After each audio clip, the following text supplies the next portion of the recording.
할렐루야. 2월 29일 말씀 묵상을 나누고자 합니다.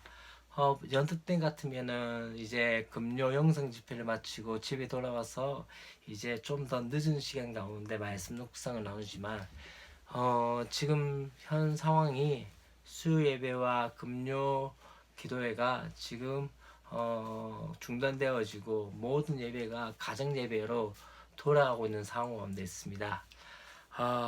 참 마음이 많이 아프고 힘든 상황들 가운데 있습니다. 그럼에도 불구하고 다시 한번 우리가 바라볼 것은 하나님의 은혜가 필요하지 않나라는 생각이 들었습니다. 특별히 현 상태의 작태를 보면서 특정 교단을 말미암아 특정 집단으로 말미암아 더 크게 지금 코로나19가 확장되어지는 상황 가운데 특별히 지금 2,330여 명 정도의 확진자가 생겨나고 있고 대구와 경북 지역 가운데 약 2천여 명의 그러한 확진자가 있는 상황 가운데 집단에 어쩌면은 그들의 작태를 바라보면서 우리가 믿는 하나님이 그런 하나님 아닌데 라는 생각들이 들게 되었습니다. 오늘 우리가 다시 한번 말씀을 보게 되겠지만은 하나님께서는 야곱의 자손만을 번성케 하시지 않으셨습니다. 에서의 자손도 또한 이스마엘의 자손도 번성케 하셨던 분이라는 것을 우리가 봐야 합니다. 다시 말하면 하나님께서는 한 사람 한 집단에게만 모든 은혜를 주신 것이 아니라 여전히 동일하게 하나님께서 은혜를 주셨던 것을 우리가 바라보아야 하며, 또 한 가지 더 중요한 것은 하나님께서 우리 이 땅에 살려두신 목적, 하나님께서 이 땅에 우리를 살아가게 하는 목적은 무엇이냐 하면 바로 우리를 통해서 많은 열방들이, 많은 사람들이 행복해지게 하기 위해서는데, 어쩌면 지금의 한 종교 집단의 그 상황들은 어쩌면은 그것을 잊어버린 채 자신들만을 추구하며 자신들만의 생각에 빠져서 이 집단 이기주의를 말미암아 이 땅에 더 안타까운 일을 만들고 있는 상황이 아닌가라는 생각이 되어집니다. 또 한 가지 더 중요한 사실은요, 지금은 보수와 진보로서 나누어져서 싸워야 할 때가 아니라 더 중요한 것 중에 하나는 함께 한 마음으로 나가야 할 상황입니다. 다시 말하면 누가 잘했고 잘못했고의 그런 문제가 아니라 더 중요한 것은 어쩌면은 지금 이때 더 하나가 되어서 이 일을 잘 극복해야 될 상황이 아닌가라는 생각이 들었습니다. 그렇기 때문에 더 중요한 것은 지금 이념의 문제로서 싸우라 할 때가 아니라 지금은 한마음 한뜻으로 함께 기도하며 나가야 할 때가 아닌가라는 생각이 들었습니다. 이것은 어쩌면 우리 교회가 해야 할 일이 아닐까요? 교회는 지금 이 상태를 보면, 이 사태를 바라보면서 더 중요한 것 중에 하나는 하나님께서 왜 지금 우리에게 이러한 어려움과 고난을 주시는가에 대한 그 생각 가운데서 우리에게는 그 기득권과 주도권을 말하는 것이 아니라 더 중요한 것은 마치 지금 하박국서의 말씀처럼 수년의 이 일을 부흥케 해달라 했던 것처럼 이 부흥이라는 것은 우리가 생각하는 그 부흥이 아니라 이 말씀 가운데 이야기한 것은 무엇입니까? 하나님께서 갈대아 사람들을 통해서 이스라엘 백성들을 심판하겠다는 그 예언을 이 하박국은 그것을 수년 내에 부흥케 해달라고 합니다. 그러면서 한 가지 더 중요한 사실 중에 하나는 무엇입니까? 진노 중에서 긍휼을 잊지 말아달라고 했던 그 하박국의 기도가 지금 우리 가운데 필요한 것이 아닐까요? 어쩌면 우리가 복음을 받아들이는 우리가 복음의 능력을 상실해버린 교회가 어쩌면은 그 복음의 능력을 상실함을 말미암아 이 땅 가운데 빛과 소금의 역할을 감당하지 못한 말미암아 지금 이 사태 가운데 나가고 있지는 않나요? 진짜 하나님께서 원하시는 것은 어쩌면은 이 땅 가운데 하나님 진노 중에라도 긍휼을 잊지 마시고 하나님 다시 한번 우리 가운데 은혜를 주시옵소서. 하나님의 긍휼을 허락해 달라고 하는 그 기도가 필요하지 않을까라는 생각이 되어집니다. 소론이 많이 길었습니다만은 사실 2월 때까지 제가 이 묵상을 올리고 3월 때부터는 이제 혼자 중단을 할까 지금 생각 중인데, 지금 사태와 또 많은 상황들 가운데 어떻게 해야 될지 좀 궁금하고 조금은 생각을 해야 될 상황이 아닌가 하는 생각이 되어집니다. 또 특별히 오늘 말씀이 그렇게 쉽지 않은 말씀 중에 하나입니다. 왜냐하면은 그냥 그렇게 족보를 이야기하고 또한 그렇게 이야기되어진 것들이기 때문에 쉽게 말씀을 나눌 수 있는 부분들은 아니라고 생각이 되어지기 때문에 조금 서론이 길었습니다.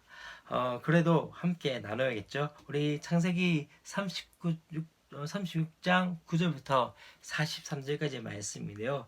이 말씀은 바로 에서의 족보에 대해서 나오고 있는 것 같습니다. 에서가 이제 자신의 아들을 나타낸 것과 그다음에 족장을 세운 것들, 그다음에 세일 땅에서 거주하면서 나타나는 사건들과 또 이제 이 에서의 자손들 중에 이제 에돔의 왕들이 생겼던 것.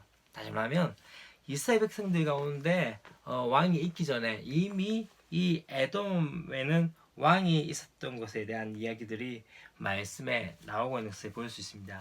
우리 여기서 첫 번째 우리가 보고자 하는 것은 바로 선언했던 이야기했던 것 중에 하나가 이것입니다.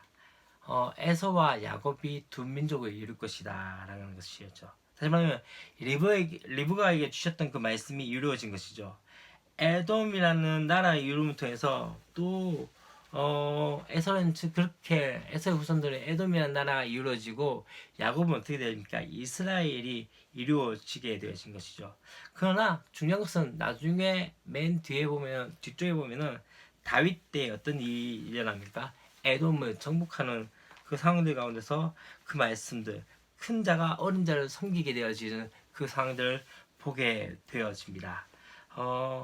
중요한 것 중에 하나는요, 바로 하나님께서는 선택받은 백성뿐만 아니라 모든 민족의 왕이시고 만화의 왕이시고 만유의 주가 되신 분이신 것들을 우리가 보아야 합니다. 다시 말하면 선택받은 민족만을 말하는 것이 아니라 하나님의 손에는 온 세상이 다 달려 있는 것이죠. 모든 민족의 성망성쇠가 주께 있음을 우리는 봐야 하는 것이죠. 그렇기 때문에 역사의 주관자가 누구신가? 바로 하나님인 것을 우리가 믿고 나가야 한다는 것이죠. 그렇기 때문에 우리가 세상을 바라보는 눈은요, 단순히 우리에게 편협한 시선을 보는 것이 아니라 전체를 바라보는 눈들이 있어야 하며, 우리가 이 땅에서 해야 할 일은 단순히 우리 안에서 잘 먹고 잘 사는 것이 아니라 더 중요한 건 무엇입니까? 이 땅 가운데서 또 이 민족과 열방 가운데서 하나님의 일을 나타내는 것이 저와 여러분의 삶이 아닌가라는 생각이 들어집니다. 이제 에서의 족보가 어디로 갑니까? 세일 쪽에 가게 되십니다. 사실 어쩌면은 에서의 상황들을 볼 때는 불공평한 하나님이라고 생각할 수 있습니다. 근데 중요한 건 뭔지 아십니까? 에서는 어떻게 합니까?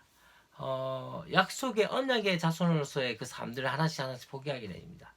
특별히 가나안 여인을 어떻게 합니까? 아내로 맞이하게 되어지고, 이제는 가나안 땅에 있는 것이 아니라 세일 땅으로 가게 되어지는 그 상황들을 보게 되어지면서 자신이 언약의 자손에서 벗어나는 그 상황들을 보게 되어지는 것이죠.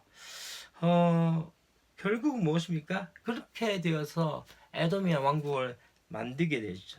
근데 참 중요한 것 중에 하나는요, 그럼에도 불구하고 오늘 말씀에는 나타나지 않지만은 갈렙의 모습을 볼 때는 갈렙은 절대로 약속의 자손이 아니었습니다. 그나스 사람이란 것은 그 땅이 하나님의 땅이 아니었던 것을 우리가 아셔야 합니다. 그런데 하나님의 백성이 아니었던 것을 우리가 보셔야 합니다. 그런데 중요한 것은 무엇입니까? 그는 하나님의 백성의 그 자리로 가게 되어졌던 것이죠. 그래서 어디까지? 바로 약속의 땅으로 가는 그 역사 가운데 여호수아와 갈렙만이 함께 갔던 것처럼 그렇게 되어지는 모습을 볼 수 있습니다. 정말 중요한 것은 바로 무엇입니까? 약속 땅에 머물러서 믿음과 순종으로 살아갈 때 약속하신 복을 받게 되어지는 것이죠. 12절에 한 가지 더 중요한 것 중에는 아말렉 족속들을 보게 되어집니다. 아말렉, 나중에 어떤 일을 하게 되어지죠? 바로 출애굽한 이스라엘 백성들을 대적한 민족이 바로 아말렉 족속이었습니다. 바로 이 아말렉이 야곱의 자손이었던 이스라엘 백성들이 약속의 땅에 들어간 모든 성취 가운데서도 그렇게 방해하는 사역들이 되어지죠. 우리 삶 가운데서 중요한 것 중에 하나는요, 하나님 나라를 위협하는 수많은 상황들과 방해들이 있습니다. 정작 중요한 것은 어쩌면은 같은 핏줄과 같은 어떤 그 아말렉 가운데서 나타났던 것이죠. 지금도 비슷하지 않나요?